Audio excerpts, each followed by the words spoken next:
täna jõudis siis garantiis tagasi minu Insta360 X5 ja üllatus, ta ei lülitanud ennast see kaamera sisse ja tundub, et on siis täiesti uus toode pandud siia. Ma võtsin selle kilesid tegelikult juba ümbert ära ja kui ma niimoodi vaatan, siis on jah, täiesti uus kaamera mulle pandud siia karpi kaasa ja üks asi, mida siis support veel lubas, oli siis tasuta mälukaart. Aga seda tundub, et pakiga kaasas ei ole. Ehk siis pean homme uuesti kirjutama. Aga jah, miks tasuta uus saadet on siis see, et mul on Instacare on peal.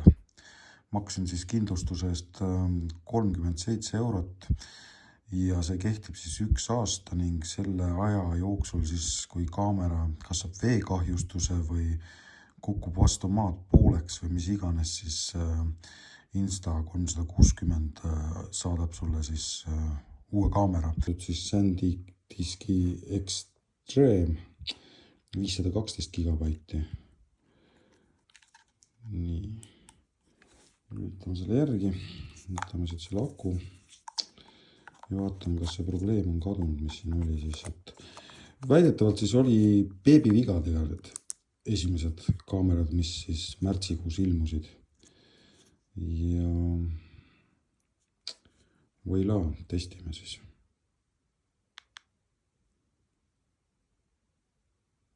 Näid. Tuli pilt ette küll kohe. Ja tundub jah, et see vist töötab, et vaatame next ja tahab äpiga ühendamist. Aga selge, ühendan selle kaamera siis äpiga ära ja mina igal juhul tänan, et sa seda videot vaatasid ja kõike paremat sulle.